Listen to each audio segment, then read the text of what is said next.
bersama Yesus. Dahsyat, luar biasa. Yes, yes, yes. Haleluya, berikan tepukan untuk Tuhan kita. Haleluya. Begitu dia. Mentang-mentang lagi di luar redup, kita punya suasana pun redup. Oke? Karena apa? Firman Tuhan berkata, walaupun 1000 rebah kiri dan kanan kita, karena apa? Kita tidak akan gentar, sebab Tuhan beserta kita.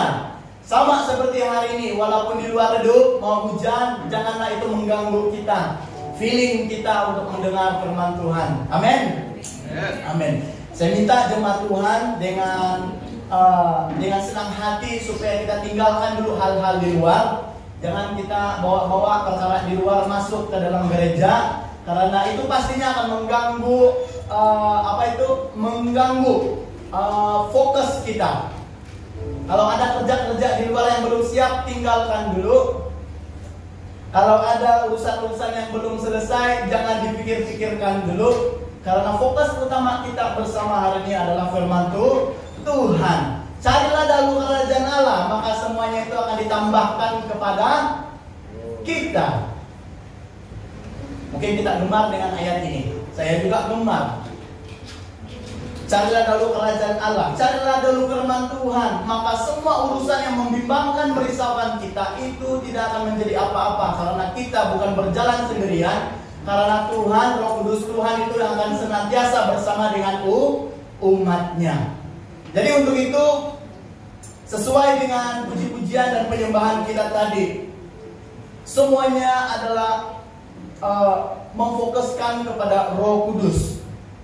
Jadi hari ini saudara-saudari diberkati Tuhan, jemaat Tuhan, marilah kita bersama mendengar, merenung, dan menjadi pelaku firman Tuhan sesuai dengan firman Tuhan yang akan kita belajar bersama pada siang hari ini. Jemaat Tuhan, saya mengajak kita bersama untuk melihat di dalam Injil Yohanes bab 16. Yohanes bab 16. Pembacaan ayat kita dimulai ayat 5 sehingga ayat yang ke-7. Hanya ada 3 ayat di sini. Sekali lagi, jemaat Tuhan, Injil Yohanes bab 16 ayat 5 sehingga ayat yang ke-7.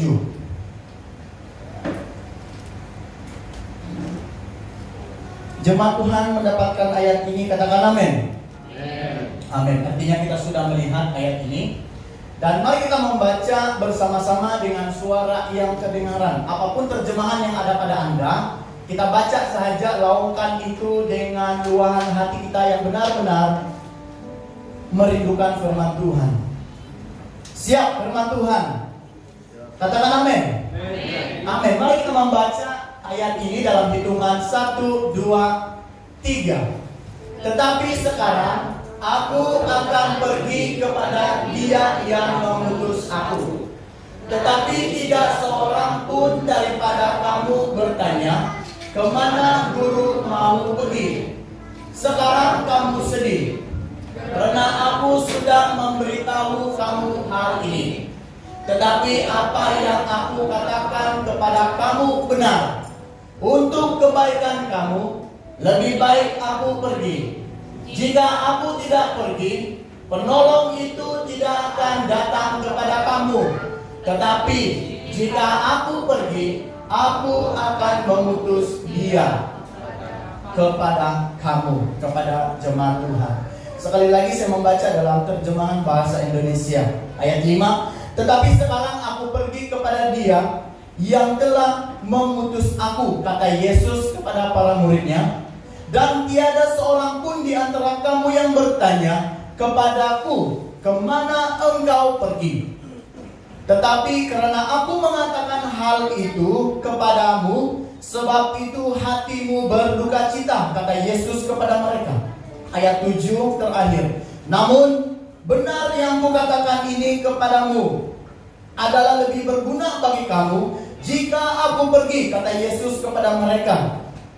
Jika aku pergi, sebab jikalau aku tidak pergi, penghibur itu tidak akan datang kepadamu. Tetapi jikalau aku pergi, aku akan mengutus Dia kepadamu. Amin.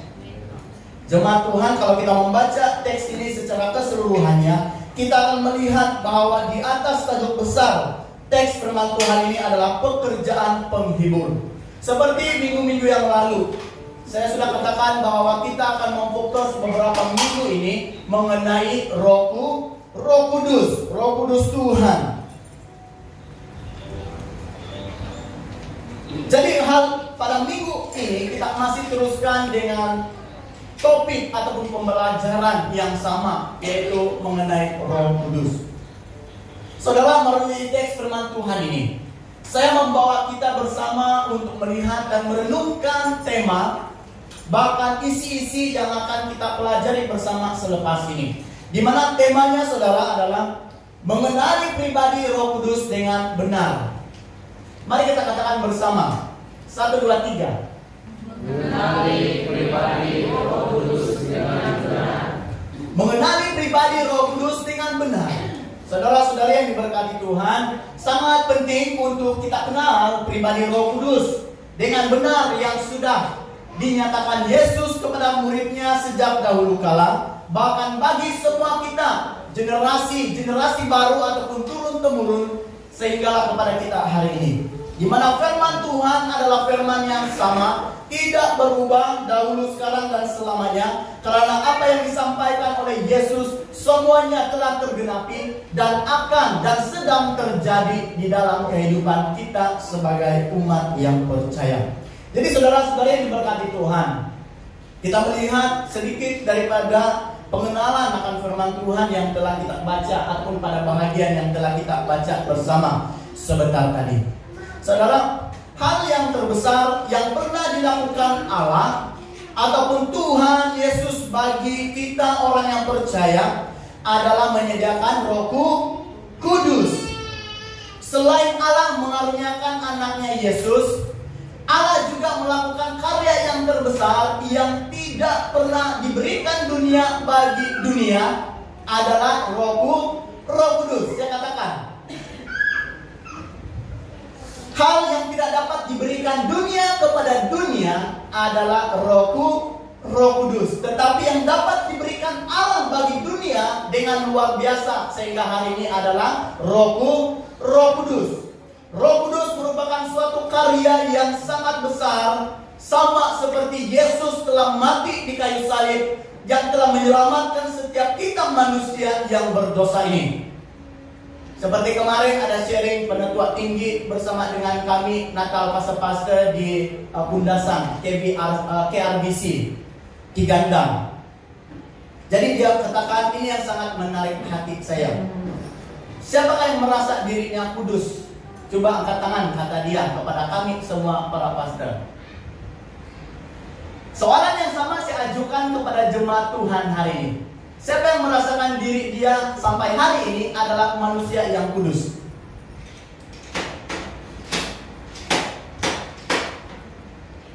Apa yang bermain di pikiran Anda sama juga halnya sedang bermain di pikiran saya. Walaupun saya tidak menyebut, tetapi kita sama-sama mengkoreksi, melihat sejauh mana kekudusan hidup kita sehingga hari ini. Jadi kebanyakan para pastor mengatakan angkat tangan. Respon kami angkat tangan. Karena apa? Bukan hanya disebabkan pastor artinya hidup dia kudus. Bukan hanya artinya dia seorang pemimpin di dalam gereja dia sudah kudus. Bukan hanya dikatakan jemaat Tuhan yang datang ke gereja dia sudah kudus. Sebab itulah gereja ini tersedia bagi kita. Semuanya adalah untuk orang-orang yang tidak kudus, tetapi berjalan seiringan menuju kepada kekudusan. Ini statement saya kepada kita dan imani, yang saya imani sampai hari ini. Saya mengaku saya adalah seorang hamba Tuhan yang tidak kudus, tetapi perjalanan iman saya sehingga hari ini adalah melangkah, mengarahkan hidup saya kepada kekudusan yang Tuhan inginkan. Setuju? Katakan amin. Amin. Coba kalau Anda berani tanyakan dalam media sosial kepada para pendeta yang kamu suka, yang kamu gemar-gemar dalam YouTube, para pendeta, apakah hidup pendeta sekarang hari ini kudus? Tanyakan soalan yang ringkas kepada dia. Pasti pendeta Anda juga akan katakan hal yang sama.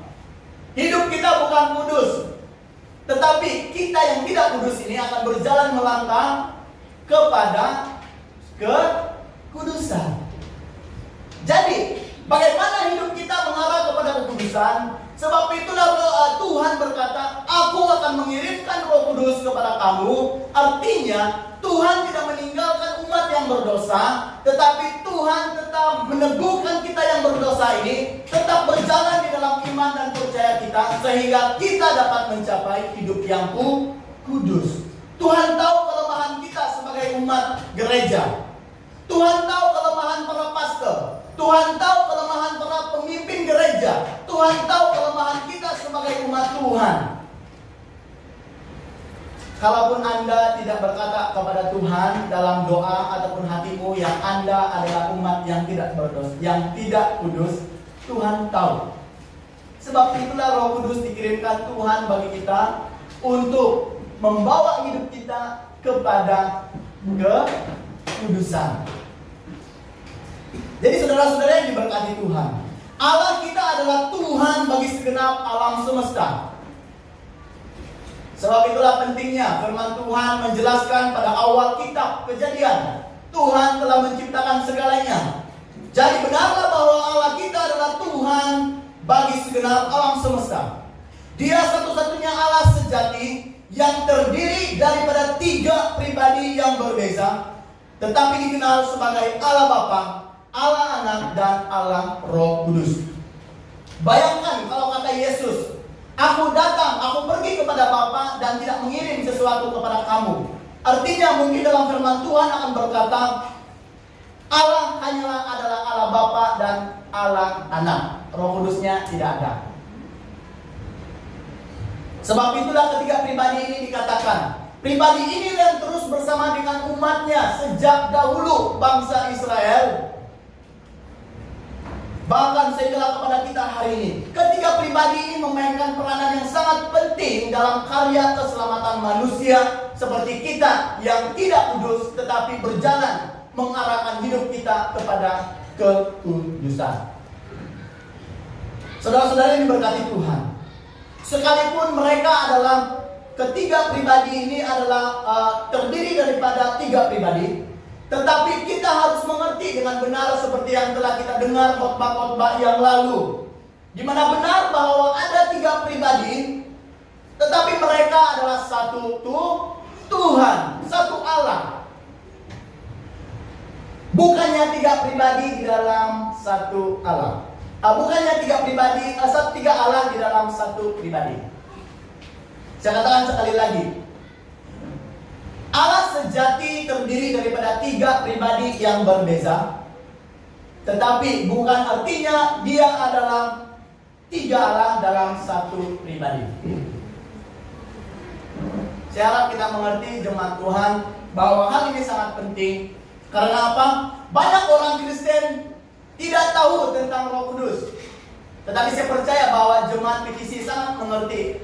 Bahkan Anda sudah membaca ayat ini dalam firman Tuhan yang ada pada Anda.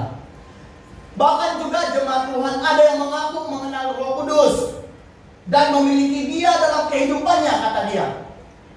Kalau kita bertanya, oh saya memang ada Roh Kudus dalam hati saya, hanya melalui pengakuan mulut saja, tetapi dalam kehidupan tidak ada. Saudara-saudara yang diberkati Tuhan, sayangnya jikalau kita tahu bahwa kita tahu itu Roh Kudus memang ada, tetapi kita tidak tahu apa yang dilakukan Roh Kudus dalam kehidupan kita, sangat malang, ataupun saya katakan sangat sadis dalam kehidupan kita sebagai umat yang pergi ke gereja. Kita baca, bila ditanya kita mengerti Roh Kudus, tetapi bila kita melihat apa yang dilakukan Roh Kudus dalam kehidupan kita, kita masih keliru. Sangat sayang. Jadi saudara diberkati Tuhan, ada juga yang tidak tahu apakah yang dapat dilakukan Roh Kudus bagi kita hari ini. Sebab itu banyak para hamba Tuhan ataupun para pendeta yang ada di dalam YouTube katakan hal yang sama. Saya katakan kepada Anda adalah sangat penting kita mengerti ketiga pribadi yang adalah satu Allah ini. Walaupun tiga pribadi, tetapi ketiga pribadi memainkan peranan yang sangat penting dalam karya kehidupan kita sebagai umat yang berdosa dan mengarahkan hidup kita kepada kekudusan. Saudara-saudari yang diberkati Tuhan, sebelum Yesus disalib, Dia sempat memberi pesan ini. Firman Tuhan yang kita baca sebentar tadi, kata Yesus kepada muridnya, bahwa tidak lama lagi aku akan pergi kepada Bapa dan mengutus Roh Kudus untuk kepentingan semua manusia di muka bumi ini. Jadi untuk itu saudara-saudara yang diberkati Tuhan, melalui tema yang kita baca bersama sebentar tadi, sangat penting untuk kita mengenali pribadi Roh Kudus dengan benar. Supaya pada waktu kita mengenal siapa Roh Kudus ini, kita akan tahu dengan seutuh-utuhnya dengan iman kita. Kita akan tahu apa yang dikerjakan Roh Kudus dalam hidup kita selama kita masih bernyawa di muka bumi ini. Kecuali kita sudah mati, barulah kita tidak akan dapat. Kecuali saya mati, barulah saya tidak tahu apa yang dilakukan Roh Kudus dalam hidup saya. Tetapi selama masih hidup di muka bumi ini, jemaat Tuhan, bukan hanya Anda ataupun kita yang hadir, tetapi bagi keluarga kita seluruhnya, sangat penting bahwa Roh Kudus ini dipahami bahwa ada pekerjaan yang dilakukan Tuhan bagi kita. Saudara-saudara yang diberkati Tuhan, ada 3 poin penting yang saya sampaikan kepada kita pada siang hari ini. Ada 3 hal yang penting untuk kita pelajari bahwa sangat penting mengenali pribadi Roh Kudus dengan benar. Jadi apakah hal itu, saudara? Mari kita lihat pada poin yang pertama. Sangat penting bagi kita mengenali Roh Kudus dengan benar, karena yang pertama adalah Roh Kudus memiliki pikiran. Mari kita baca bersama, 1, 2, 3. Roh Kudus memiliki pikiran. Supaya kita tahu apa yang ada pada Roh Kudus ini, inilah yang pertama. Roh Kudus memiliki pikiran. Mungkin banyak di antara kita hanya berpikir Roh Kudus itu hanya menyertai, hanya ada di dalam hati, hanya bersama dengan orang-orang yang percaya dimanapun dia berada. Tetapi secara spesifiknya lagi, saya membawa kita melihat bahwa Roh Kudus pada bagian yang pertama ini adalah Roh Kudus memiliki pikiran. Benar bahwa Roh Kudus ini memiliki pikiran, saudara-saudari ataupun jemaat Tuhan yang diberkati. Karena dinyatakan di dalam Roma 8 ayat 27, kata Paulus, Roh itu menyelidiki hati nurani kita, mengetahui pikiran Roh, karena Roh berdoa syafaat bagi orang-orang kudus. Jadi untuk itu, saudara, dapat kita pahami melalui ayat ini, di mana Roh Kudus memang memiliki pikiran.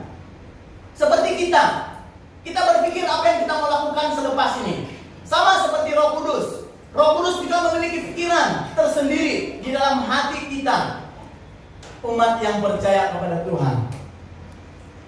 Justru bagi jemaat Tuhan hari ini, setiap kita yang percaya Tuhan, pastinya kita juga percaya kepada Roh Kudus. Jadi setiap kita yang percaya kepada Roh Kudus, itulah pikiran Roh Kudus yang ditaruhkan Roh Kudus di dalam hati dan pikiran kita, umat yang percaya. Setuju, katakan amin. Ataupun amin tapi masih keliru. Saya harap kita mengerti. Roh Kudus memang membimbing kita untuk saling mendoakan di antara satu dengan yang lain.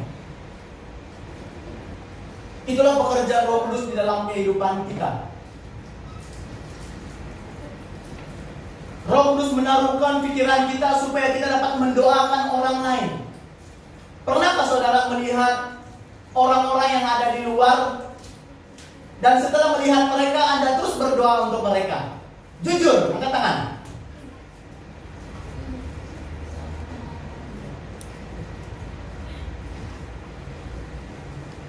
Seperti ini. Pada waktu kita bersama dengan orang-orang, keluarga ataupun orang yang sedang berada di luar, walaupun bukan seagama dengan kita.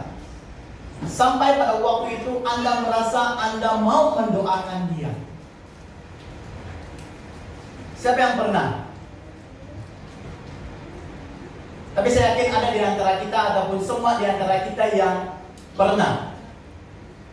Saya katakan itu bukan kehendak kamu untuk mau mendoakan orang itu, tetapi itulah pikiran Roh Kudus yang ditaruhkan dalam hati dan pikiran kita supaya mendorong kita untuk mendoakan seseorang. Seperti yang kita lakukan beberapa minggu yang lalu. Pada waktu kita berdoa, apa yang Anda doakan? Siapa yang Anda doakan? Siapa yang mendoakan dari keluarga dia? Katakan. Tidak ada, berarti Anda mendoakan diri sendiri.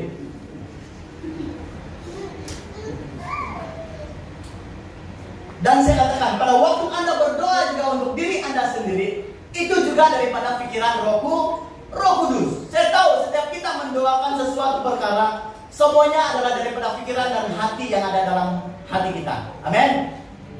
Atau ada yang mendoakan hanya doa-doa tapi tidak tahu apa yang dia doakan. Sama juga seperti kita makan. Tuhan berkati makanan ini. Kalau bukan ada pikiran Roh Kudus mendorong kita untuk berdoa waktu makan, apakah kita dapat berdoa? Tentu saja tidak. Sama.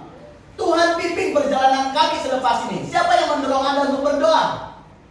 Roh Kudus. Sebab Anda percaya siapa Roh Kudus yang akan Anda imani dalam hidup Anda. Seperti saya sendiri dan juga mungkin saya bersama istri, waktu berjalan kemana-mana saja, sebelum masukkan gear 1 ataupun gear reverse daripada tempat parking, apa yang kami buat adalah berdoa. Siapa yang mendorong kami berdoa? Kami berdoa untuk berdoa. Roh Kudus. Sama seperti Anda. Tuhan berkati makanan ini. Amin. Walaupun singkat seperti itu, siapa yang mendorong? Pastinya Roh Kudus. Ketika Anda sedang sedih, siapa yang mendorong Anda untuk berdoa? Sama, Roh Kudus. Jadi sangat penting untuk kita hari ini pelajari apa yang ada pada Roh Kudus ini adalah pikiran. Itu yang pertama. Sebab itu sangat penting untuk jemaat Tuhan ketahui apa yang ada pada Roh Kudus.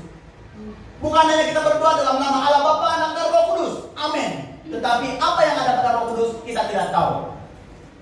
Sebab itulah sangat penting. Biarlah kita lama dalam topik Roh Kudus, karena banyak juga di antara kita yang mungkin tidak memahaminya dengan jelas lagi.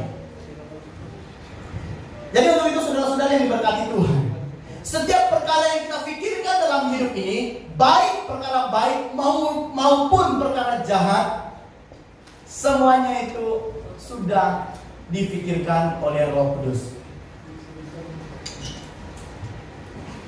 Statement saya kepada kita, setiap perkara jahat yang ada pada pikiran kita itu bukan daripada Roh Kudus. Kalau ada, cepat-cepat berdoa untuk diri Anda sendiri. Dalam hati saya tidak pernah saya berdoa, Tuhan berkati saya supaya saya dapat membunuh banyak lagi orang-orang yang ada di luar sana.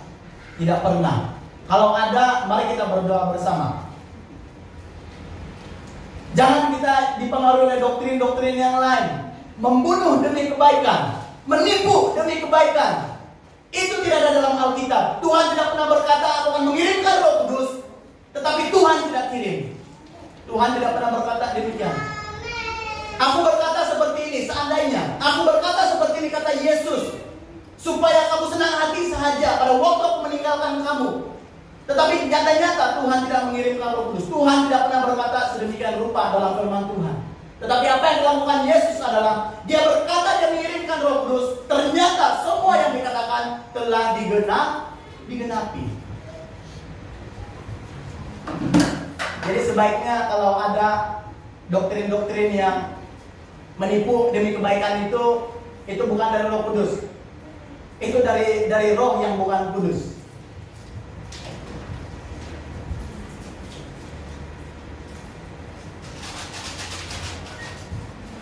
Jemaat yang diberkati Tuhan, Katakan kiri dan kanan Anda, Roh Kudus memiliki pikiran yang baik. Ya. Apabila saya melihat daripada firman Tuhan, topik-topik, bab-bab yang ada, tidak pernah dikatakan oleh Allah bahwa Roh Kudus itu memimpin kita dalam jalan yang benar dan juga jalan yang tidak benar. Tetapi yang ada adalah Tuhan memimpin orang yang tidak benar kembali kepada jalan yang benar. Itu yang saya tahu. Amin. Amin. Sama seperti pastor Anda yang ada di hadapan Anda. Bahkan pastor-pastor di luar sana. Saya sangat tersentuh dengan sharing penatua tinggi. Yang seperti yang saya tanyakan kepada kita. Siapa yang pikir diri dia kudus? Angkat tangan. Semua kami begitu. Siapa yang pikir dirinya tidak kudus? Angkat tangan. Kalau kudus artinya tidak ada dosa, artinya tidak berbuat jahat, artinya tidak memfitnah, artinya tidak berpikiran negatif terhadap satu di antara lain. Apakah Anda berani mengatakan hal itu? Anda kudus, tetapi masih dalam pikiran Anda tidak suka dengan jemaat yang lain. Saya katakan Anda belum orang yang kudus.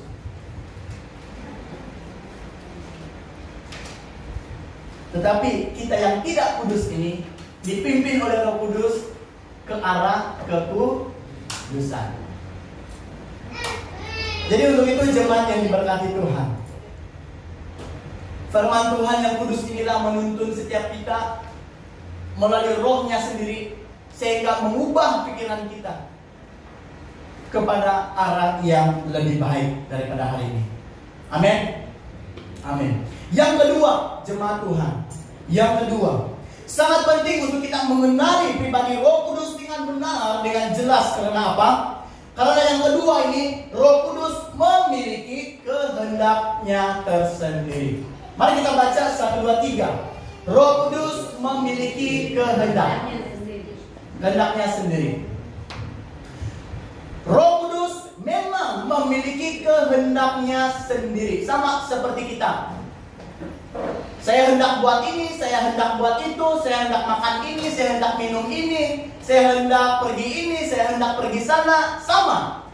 Roh Kudus memiliki kehendaknya tersendiri. Kebenaran ini dapat kita lihat, saudara-saudari jemaat yang diberkati Tuhan, seperti yang telah dikatakan Paulus dalam suratnya 1 Korintus bab 12 ayat 8 sehingga ayatnya ke-11.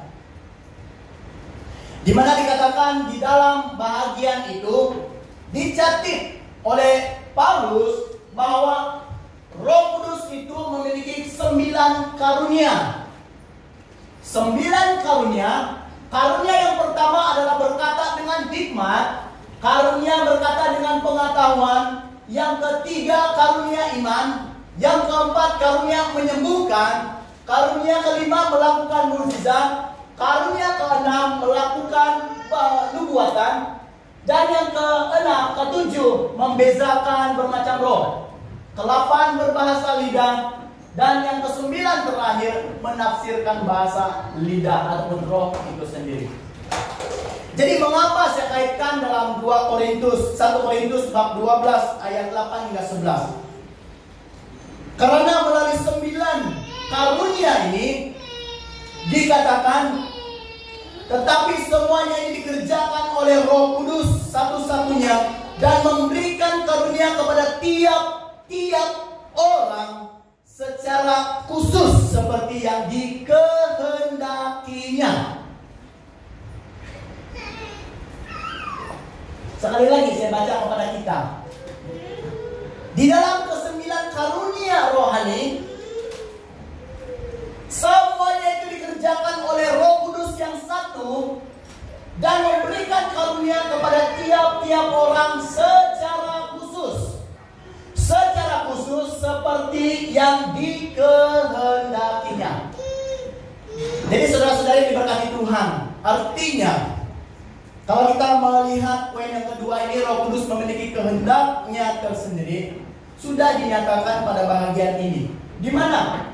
Kalau jemaat Tuhan berpikir doa Anda tidak menyembuhkan orang yang sakit, jangan berputus asa. Jangan hal itu dilemahkan. Jangan hal itu melemahkan iman Anda. Karena apa?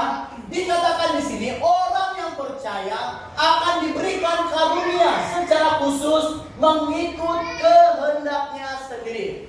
Saudara, kalau Anda melihat doa Anda, kata-kata Anda tidak menyembuhkan seseorang, itu bukan artinya Anda tidak punya karunia menyembuhkan. Tetapi Anda punya karunia yang lain diberikan Tuhan. Mungkin boleh saja Anda memiliki karunia iman yang ketiga. Mungkin saja Anda memiliki mukjizat, karunia mukjizat. Mungkin boleh saja Anda memiliki karunia berbahasa lidah yang dipahami oleh banyak orang yang tidak pernah Anda ketahui bahasa tersebut. Mungkin Anda boleh saja berkata-kata dengan pengetahuan dan bernubuat sebagainya. Saudara, karunia bernubuat pada waktu Anda memperkatakan firman Tuhan kepada semua orang yang mendengar. Bukan hanya pastor. Saya tidak katakan pastor memiliki karunia bernubuat. Bukan hanya pastor. Tapi saya katakan Anda sendiri. Karena apa? Sadarkah Anda pada waktu Anda mengungsikan cerita tentang Tuhan kepada orang-orang di sekitar Anda? Mungkin Anda pernah seperti ini. Bro, sis, jangan risau. Apapun masalahmu, Roh Kudus Tuhan ada. Sadarkah Anda ketika Anda memperkatakan perkataan itu secara langsung mengangkat kembali roh orang yang sedang mendengarkan perkataan Anda. Jadi, hal yang seperti itu Anda adalah sedang berada dalam karunia berkata dengan hikmat ataupun bernubuat kepada seseorang.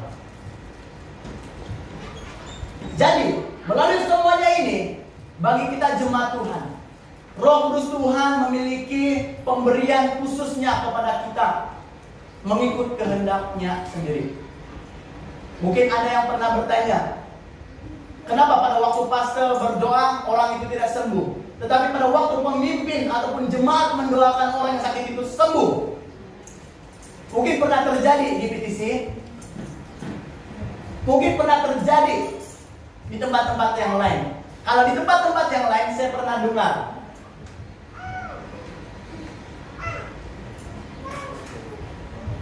ada yang mengatakan bahwa karunia mengusir roh. Maksudnya dia adalah orang yang beriman. Pada waktu para pastor berdoa, pada waktu pemimpin gereja berdoa, mereka tidak tahu di mana azimat itu diletakkan, dikuburkan. Tetapi pada waktu jemaat itu bersama dengan mereka, dia diberi penglihatan sehingga dia tahu di mana azimat itu ditanam. Pernah case ini terjadi di Sarawak? Saya juga dengar para pastor datang, para pemimpin datang berdoa di dalam bagi keluarga ini, mau melepaskan roh yang dia pegang. Tetapi karunia untuk melihat itu diberikan kepada jemaat. Sehingga apa? Sehingga jemaat itu dapat membawa para pastor dan pemimpin, oh, disinilah tempat azimat itu ditanam.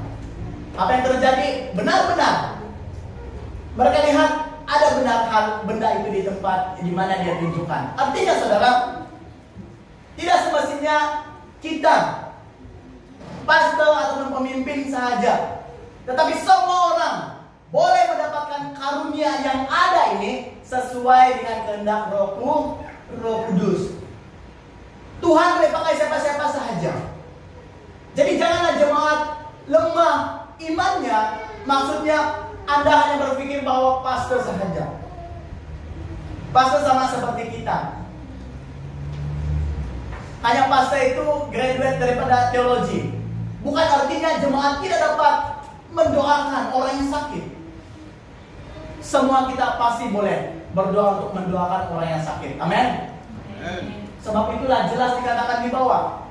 Yang kedua, Roh Kudus memiliki kehendak. Benar. Karena inilah kehendak Allah diberikan secara khusus bagi kita orang yang percaya. Karunia tidak diberikan kepada kita, saya katakan, hanya bagi orang yang tidak percaya. Itu saja tidak ada karunia. Tetapi pada waktu kita percaya kepada Tuhan, karunia apa sekalipun akan diberikan kepada kita sesuai dengan kehendak Roh Kudus. Siapa tahu mungkin pada waktu Anda berada di luar selepas ini, melihat keluarga Anda sakit, melihat jiran Anda sakit, orang di luar sembuh, tiba-tiba orang itu berdiri. Anda dipakai Roh Kudus untuk menyembuhkan orang. Kecuali Anda pegang jimat, itu bukan daripada Roh Kudus. Amin. Siapa yang masih ada pegang jimat di sini? Angkat tangan. Sebenarnya saya masih ada pegang. Saya jujur. Saya masih pegang ajimat. Percaya? Jujur saya katakan, inilah ajimat saya. Amin. Bukan ajimat yang jahat. Apakah ajimat itu hanya untuk perkara jahat? Menurut pengertian Anda, bagi saya inilah ajimat yang saya harapkan sampai saya mati. Inilah pegangan saya. Jemaat Tuhan setuju katakan amin? Saya hanya bergurau dengan kita. Ajimat itu, biasa ajimat memang pemahaman kita adalah suatu pegangan roh jahat. Tetapi bagi saya inilah pegangan saya sampai saya mati. Dan pegangan yang ada pada saya inilah yang saya fungsikan kepada kita yang masih hidup bersama dengan saya. Kecuali saya dan Anda sudah pergi, barulah mungkin kita tidak dapat dengar apa yang dikatakan orang kepada kita. Jadi untuk itu jemaat Tuhan, benar bahwa firman Tuhan katakan Roh Kudus memiliki kehendak. Artinya bila masa sahaja, di mana-mana sahaja, pada waktu bila sahaja Anda dipakai Roh Kudus Tuhan, asal Anda percaya kepada Roh Kudus. Amin. Amin. Itu yang kedua. Ada yang masih berpegang dengan ajimat?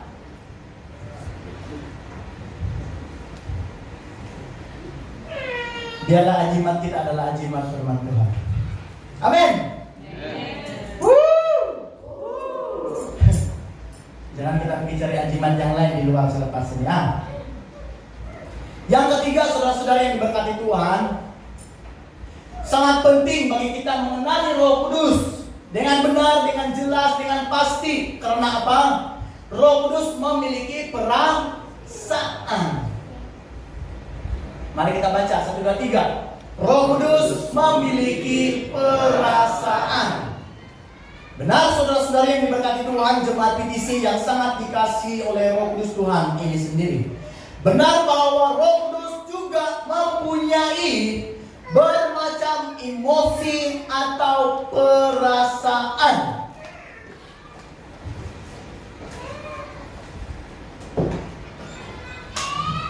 Karena apa saudara? Saya katakan Roh Kudus memiliki bermacam perasaan ataupun emosi. Kalau kita melihat di dalam Efesus 4 ayat 30, ayat ini berkata, janganlah kamu menyedihkan atau mendukakan Roh Kudus Allah yang telah memeteraikan kamu menjelang hari penyelamatan. Kalau kita tangkap daripada mendukakan Roh Kudus, artinya Roh Kudus boleh saja bersedih hati. Siapa yang pernah sedih di sini? Coba bagi senyuman yang manis. Oh, artinya pada waktu Anda bersedih, Anda tidak dapat senyum.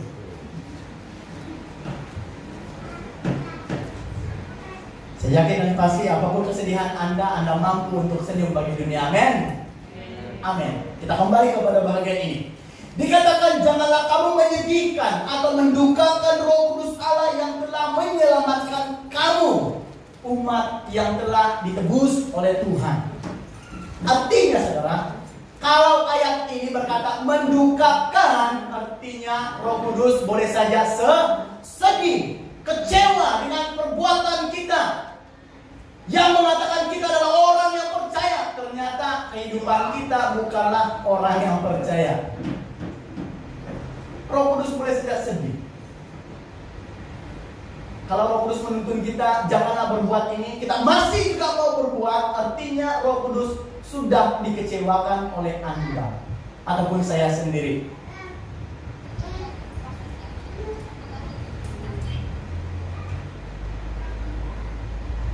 Pasti kita merasa pada waktu kita selepas berdoa ataupun membaca firman Tuhan, ada sesuatu perasaan gembira ataupun dikuatkan.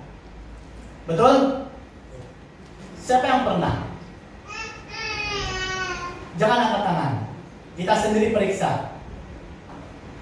Saya katakan sekali lagi, pernahkah Anda pada waktu Anda selepas berdoa, selepas Anda membaca firman Tuhan walaupun hanya satu ayat, dan melalui itu telah membangunkan kembali rohani Anda, menyegarkan kembali Anda, roh Anda, dan membakar semula roh yang ada di dalam diri Anda?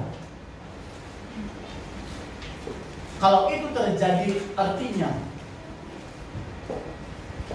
Roh Kudus yang ada di dalam hati kita bersukacita karena Anda melakukan hal yang didorong oleh Roh Kudus Tuhan. Jangan pula kita bilang, hari ini saya tidak membaca ayat firman Tuhan, saya tidak didorong oleh Roh Kudus. Itu juga tidak betul. Karena apa? Itu adalah respon pribadi. Tuhan itu kalau boleh setiap hari, jangan tidur, baca ayat firman Tuhan. Tetapi apakan daya, kita adalah masih dalam tubuh manusia fana. Sememangnya Roh Kudus pasti mau kita melakukan hal yang baik setiap hari dan setiap waktu. Tetapi pada waktu kita melakukan hal yang bertentangan dengan kehendak Roh Kudus Tuhan, pasti Roh Kudus itu akan sedih. Sebab itu dikatakan dalam Efesus 4:30, janganlah kamu menyedihkan atau mendukakan Roh Kudus. Kalau kita percaya Roh Kudus itu melakukan hal yang baik, mendorong di antara satu dengan yang lain, mengapa kita memilih untuk melakukan hal yang sebaliknya? Hal itu semestinya sudah mengecewakan Roh Kudus. Bukan saja kita mengecewakan orang yang mendengar perkataan kita, tetapi Roh Kudus yang sedia ada di dalam kita yang sudah percaya kepada Tuhan juga turut sedih dengan perbuatan kita ataupun tingkah laku bahkan percakapan kita. Selain itu di dalam Yesaya 63 ayat 10, benar bahwa Roh Kudus memiliki perasaan. Dikatakan bangsa Israel dahulu yang pernah memberontak telah mendukakan Roh Kudus Allah. Kalau Anda mau melihat ayat ini, boleh saja melihat di dalam Yesaya 63 ayat 10. Dikatakan bangsa Israel mengecewakan Roh Kudus yang telah Tuhan berikan bagi kita, sehingga hari ini adalah hal memberontak. Ketika di dalam hati kita mau melakukan sesuatu yang baik, tetapi Anda melakukan perkara yang sebaliknya, Anda telah memberontak dan mengecewakan Roh Kudus Tuhan.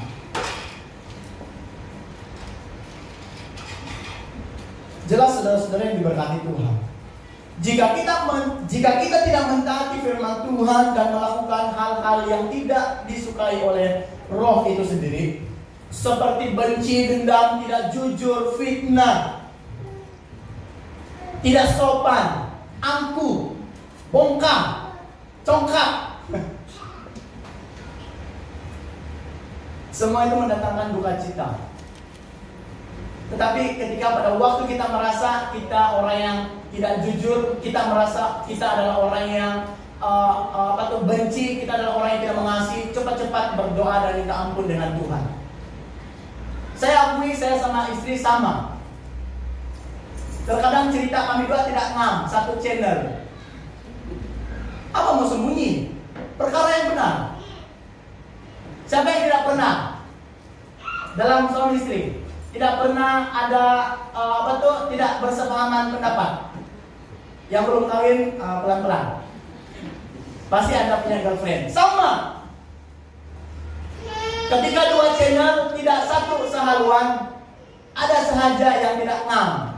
Doktrin dia lari, jangan saja iman yang lari.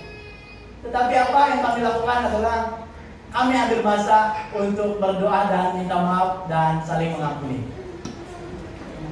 Betul, Esa? Siapa cakap pastor boleh tidak sependapat dengan istri? Pastor sama pastor boleh saja tidak sependapat. Apatah lagi semua kita di dalam gereja ataupun dalam hidup kekeluargaan, pasti ada hal-hal yang membuatkan kita lari channel dia. Tetapi pada waktu keduanya saling memahami, apa yang terjadi adalah saling menggembirakan Roh Kudus Tuhan, di mana kita sedang berbuat hal yang baik, saling mengasihi, saling meminta maaf, saling mengampuni, dan tidak lagi mau mengulanginya kembali. Amin. Amin. Saya banyak ceritakan hal yang benar yang terjadi, supaya itu adalah kesaksian yang hidup. Karena apa? Kalau kita masih terus bertengkar di dalam keluarga, kita masih terus bertengkar sesama pemimpin, kita terus tidak sepahaman di antara pemimpin dengan jemaat, kita terus berkonflik di antara pastor, pemimpin jemaat, dan orang-orang gereja-gereja yang lain, semuanya itu hanya mendatangkan kerugian dan juga mendatangkan duka cita bagi Roh Kudus Tuhan. Itu yang saya katakan pada pendahuluan tadi. Banyak orang datang ke gereja, banyak orang mengaku Kristen, banyak orang mengaku mengenal Roh Kudus, tetapi hidupnya di luar Roh Kudus.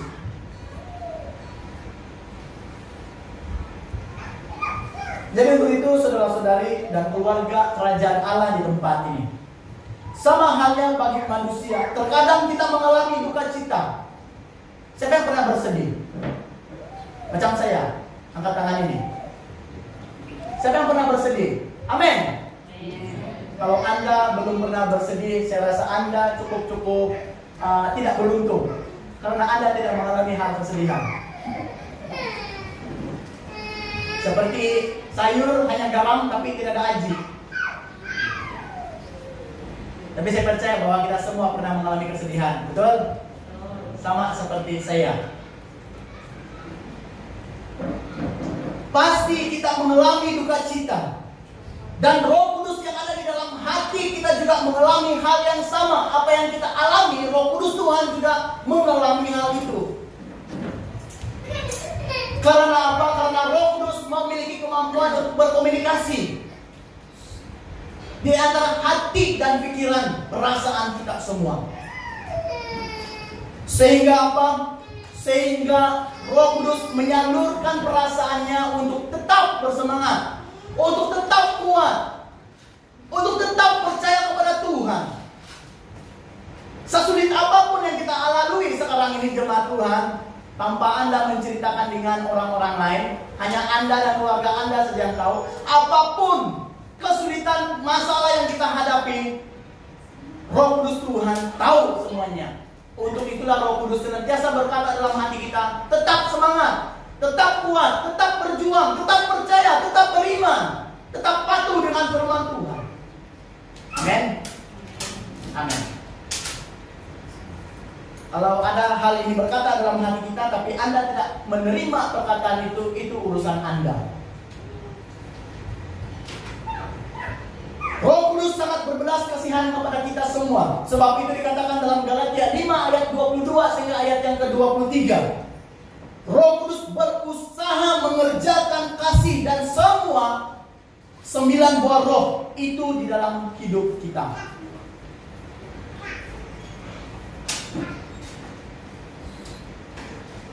Jemaat yang diberkati Tuhan,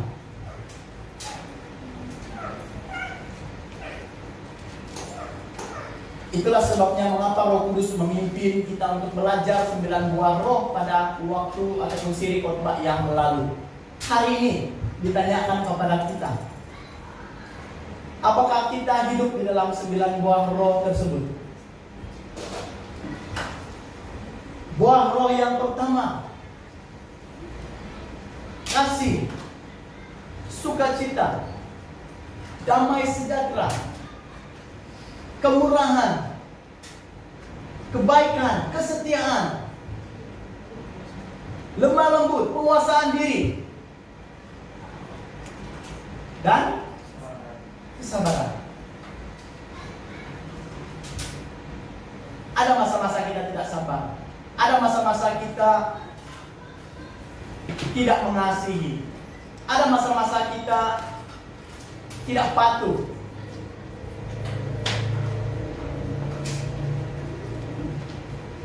Tetapi untuk itulah firman Tuhan, Roh Kudus itu mendorong kita untuk berbalik kepada jalan Tuhan yang benar. Amin. Amin. Saya yakin dan percaya bahwa 9 buah roh itu telah pun dihidupi dalam kehidupan kita. Amin. Katakan kiri dan kanan, hidup dalam 9 buah roh.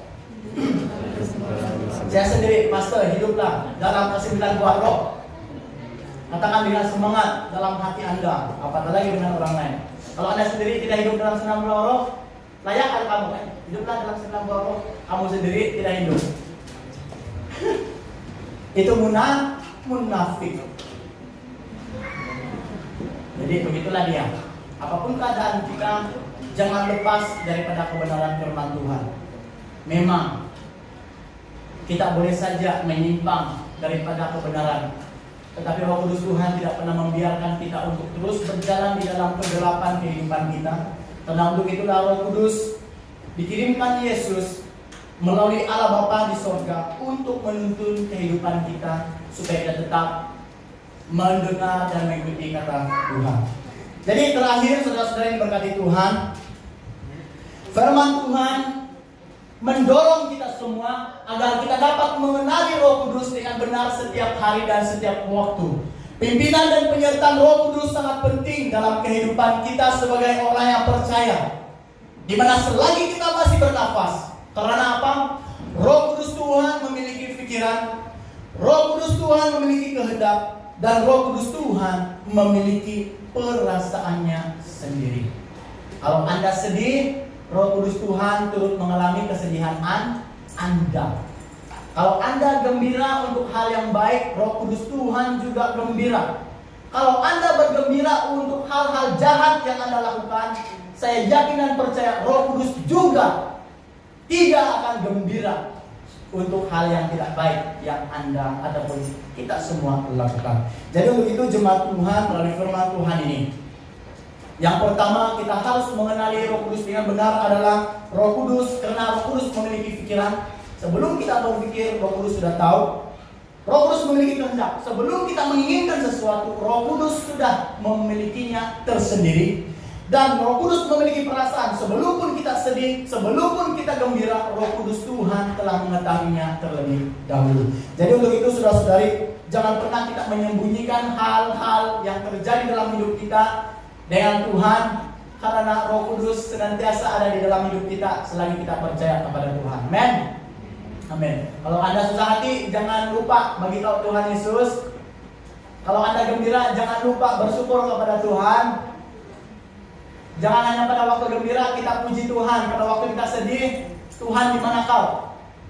Itu sepatutnya tidak ada dalam kehidupan kita. Tetapi sedih, gembira, semuanya oleh karena Tuhan. Itu mencukup memperlengkapi hidup kita. Jadi untuk itu jemaat yang berkati Tuhan, mari kita meresponi firman Tuhan ini. Kita menyanyikan satu pujian, penyembahan terakhir yang kita nyanyikan bersama sebentar itu tadi. Kita bersama-sama percaya bahwa benarlah dikatakan Yesus kepada muridnya bakal di setiap kita sehingga hari ini. Jika aku tidak pergi, kata Yesus, jika Yesus tidak disalib, mati dan bangkit, naik ke surga, sampai hari ini dalam firman Tuhan tidak akan pernah tercatat Roh Kudus. Sebab itulah setiap hari apapun denominasi yang ada di dalam muka bumi ini, percaya bahwa Allah Bapa, Anak, dan Roh Kudus itu adalah ketiga pribadi dalam satu Allah. Peranannya berbeza, tetapi Dia adalah Allah. Saya pernah katakan kalau Allah yang ada di surga terus turun secara direct di tengah-tengah kita, kita semua akan mati. Karena apa? Kita tidak layak untuk melihat kemuliaan Allah yang sebenar-benarnya. Sebab itulah Allah mengutus anaknya Yesus supaya dapat berkomunikasi dengan orang-orang yang berdosa, mendengarkan kebenaran Tuhan, sehingga orang yang berdosa yang telah mendengarkan kebenaran firman Tuhan ini kembali dan berbalik kepada Tuhan. Dan setelah Yesus mati dan bangkit naik ke surga, Yesus tidak membiarkan manusia di muka bumi berjalan sendirian, memperjuangkan imannya secara sendirian. Bahkan kepada kita hari ini. Sebab itu dikatakan, jika aku pergi kepada Bapa, itu adalah kebaikan kepada kamu, karena abang yang diminta oleh Yesus kepada Bapa adalah mengutus Roh Kudus. Yang inilah kita pelajari sebentar tadi. Apapun pikiran, perasaan, dan kehendak kita, serahkan semuanya itu kepada Tuhan. Amin. Amin. Mari kita semua berdiri.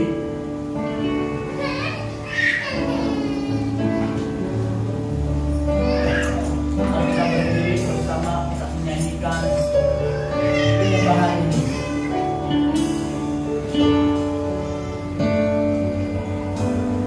Haleluya.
seluruhnya di tempat ini.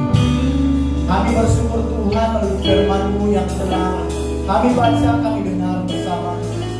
Benar bahwa Roh Kudus yang diutus oleh Bapa setiap hari dan setiap waktu berada di dalam hidup kami sebagai anak-Mu. Roh Kudus Tuhan tidak pernah meninggalkan kami.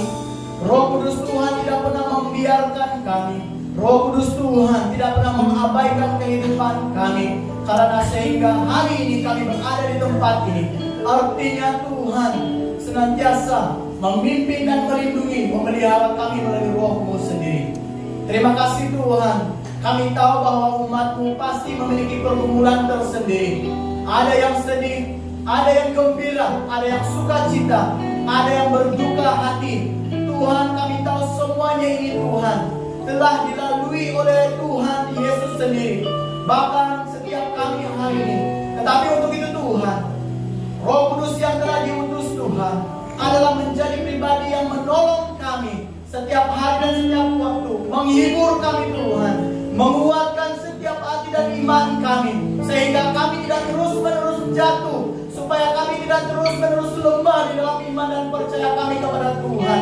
Sehingga hari ini Tuhan kami tahu Roh Kudus Tuhan yang telah memimpin, menuntun hidup kami, sehingga kami berada di tempat ini, menikmati kasih dan karunia Tuhan oleh karena Roh Allah sendiri. Tuhan, kami berdoa, biarlah firman Tuhan ini menjadi kekuatan dalam hidup kami setiap anak-anak Tuhan. Ampuni hamba-Mu jika ada perkataan yang tidak menyenangkan hati Tuhan. Semua itu adalah kelemahan hamba-Mu secara manusia.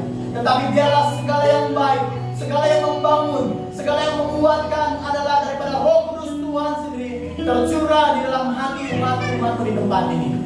Terima kasih Tuhan untuk kebenaran firman-Mu. Terima kasih untuk kesempatan kami untuk bersekutu bersama di tempat ini. Berkati jemaat Tuhan yang setia, berkati jemaat Tuhan yang baru bersama dengan kami. Berkati semua umat yang ada di tempat ini Tuhan. Urapi kami senantiasa dengan curahan Roh Kudus-Mu. Karena tanpa Roh Kudus Tuhan, kami tidak akan kuat. Tanpa Roh Kudus Tuhan, kami tidak mampu untuk berhadapan dengan segala kesulitan masalah yang kami hadapi. Untuk itu Tuhan kami berdoa, tolong keluarga kami yang tidak bersama dengan kami di tempat ini hari ini, dimanapun mereka berada. Mungkin ada yang sedang berbaring di rumah, di hospital, juga yang ada di tengah-tengah kami pada saat ini Tuhan.